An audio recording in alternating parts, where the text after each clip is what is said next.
سامنے وقار حضرات درس حدیث سماعت کر رہے ہیں، اور آج ہمارے اس کتاب سے حدیث نمبر جو ہے وہ 399 ہے۔ اس روایت کو امام مسلم بھی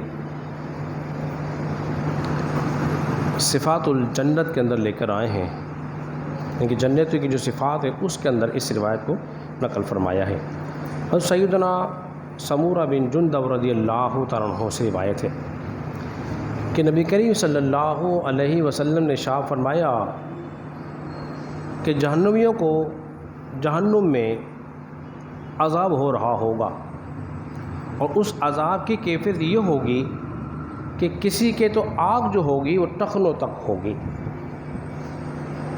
اور کوئی وہ ہوگا کہ جس کے آگ جو ہوگی وہ گھٹنوں تک ہوگی، اور بعض وہ ہوں گے کہ جن کو آگ نے ناف تک پکڑا ہوا ہوگا، اور بعض لوگ وہ ہوں گے کہ جن کو آگ نے گلے تک پکڑا ہوا ہوگا۔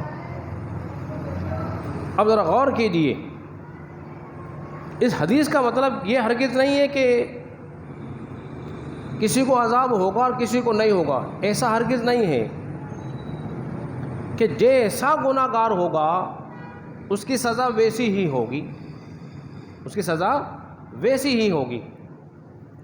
تو کسی نے آگ کے اندر ٹخنے سمیت ہے، کوئی گھٹنوں سمیت ہے، کوئی ناف تک ہے، کوئی پورا آگ میں ڈوبا ہوا ہے۔ اب ذرا غور کیجئے حضرات گرامی، یہ دنیاوی آگ اگر اس کا کوئی شعلہ جو گرم ہو، اس کو کوئی انگارہ ہم ہاتھ میں لے سکتے ہیں؟ بولیے، لینا کتنا مشکل ہے، اور چند لمحے کے لیے کوئی پکڑ بھی لے اس کے بعد آخر وہ چھوڑ ہی دے گا۔ لیکن یہ دنیا کی آگ نہیں ہے، جہنم کی آگ ہے۔ اس میں انسان کو مسلسل جلنا پڑے گا، اور یہ وہ لوگ ہوں گے جو اللہ اس کے رسول کے نافرمان ہوں گے۔ کافر تو ہمیشہ ہمیشہ ہی جہنم میں رہیں گے، لیکن مومن مسلمان جو ہیں وہ اپنی سزا پا کر جہنم سے رہا ہو جائیں گے۔ ان کی علامت کیا ہوگی کہ مومنوں کے چہروں کو آگ نہیں خراب کرے گی، ان کا چہرہ بچا رہے گا۔ تو کل بھی ہم نے آپ کے سامنے یہ بات بیان کی تھی کہ سارے اولیاء اللہ انبیاء نے کیا کیا ہے؟ بولی، جہنم سے پناہ مانگی ہے۔ مولا علی شیر خدا رضی اللہ عنہ کو دیکھیے کہ جب نماز کا وقت ہوتا آپ کا چہرے کا رنگ متغیر ہو جاتا، کہتے ہیں اب امانت ادا کرنے کا وقت آ گیا ہے، یہ امانت کیسے ادا ہوگی؟ اور عمر بن عبدالعزیز کی بات دیکھیے، ان کی ایک کنیز تھی، خادمہ تھی، کہنے لگی حضور والا میں نے رات کو ایک خواب دیکھا ہے، اور خواب بڑا عجیب ہے۔ آپ نے پوچھا تم نے خواب میں کیا دیکھا ہے؟ اس نے کہا میں نے خواب میں دیکھا ہے کہ قیامت قائم ہو چکی ہے، اور پل صراط لگایا گیا ہے، اور اس پہ سے سب سے پہلے جو اموی خلیفہ گزرا ہے اس کا نام تھا عبد الملک بن مروان، یہ گزرا ہے۔ اور عمر بن عبدالعزیز غور سے اس بات کو سن رہے ہیں، وہ کہنے لگے جیسے ہی اس پل پہ سے چلنے لگے ان کے قدم لڑکھڑا گئے، پل الٹ گیا اور وہ جہنم میں جا گرے۔ آپ نے پوچھا اس کے بعد کیا ہوا؟ انہوں نے کہا اس کے بعد ولید بن عبد الملک کو بلایا گیا، انہیں آواز دی گئی تو وہ بھی اسی پل سے گزرنے لگے، تو ان کا حال بھی وہی ہوا، وہ بھی جہنم میں گر گئے۔ آپ کو تجسس ہوا، آپ نے پوچھا اس کے بعد کیا ہوا؟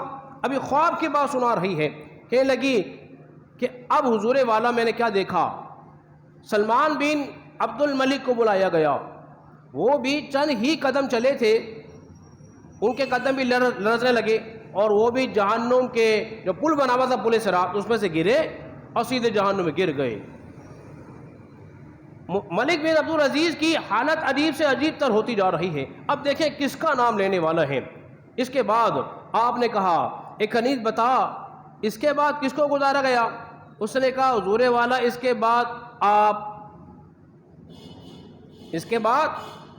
کو گزارا گیا۔ بس یہ سننا تھا کہ وہ خوف کے مارے بے ہوش ہو گئے، غشی طاری ہو گئی، اور اپنے ہاتھ اور پیر کو زمین پر رگڑنے لگے، مارنے لگے جیسے کوئی دیوانہ سا کرتا ہے، خوف کے مارے لرزنے لگے۔ لیکن کنیز کہنے لگی حضور والا آپ تو صحیح سلامت گزر ہی گئے، آپ تو صحیح سلامت گزر ہی گئے، لیکن وہ آپ کی بات نہ سمجھ سکے، ایسی آپ پر ہیبت طاری ہوئی کہ آپ تڑپنے لگے خوف خدا سے اور غشی طاری ہونے لگی۔ یہ ہمارے اسلاف کا طریقہ تھا۔ حضرات گرامی، ہمیں بھی جہنم کے عذاب سے پناہ مانگنی چاہیے۔ دیکھیں نا، معمولی سی گرمی ہو جائے، ہم کیا کہتے ہیں، ہائے گرمی، گرمی کے ہمارے برا حال ہو رہا ہے۔ ذرا کبھی سوچا نہیں قبر میں کیا حال ہوگا؟ کبھی سوچا ہے قبر میں کیا حال ہوگا؟ تو قبر ٹھنڈی ہو جائے، کیوں نہ ہم وہ اعمال کر لیں؟ تو ایسے جب ہم اعمال سر انجام دیں گے، انشاءاللہ قبر ٹھنڈی ہوگی، پھر ہم جہنم کی آگ سے بچ جائیں گے۔ تو اس کا ایک واحد ذریعہ ہے جہنم کی آگ سے بچنے کا، وہ جانتے ہو کیا ہے؟ اللہ اس کے رسول کو راضی کرنا ہے، اللہ اس کے رسول کو راضی کرنا ہے، اور وہ کام سر انجام دینے ہیں جس سے اللہ اس کا رسول راضی ہو جائے۔ اور جن کاموں سے اللہ اس کا رسول ناراض ہوتا ہے، ہمیں ان کاموں سے کیا کرنا چاہیے؟ بولیے، بچنا چاہیے۔ اللہ رب العزت کے بارگاہ میں دعا کریں کہ اللہ تبارک و تعالی ہم سب کو سمجھنے اور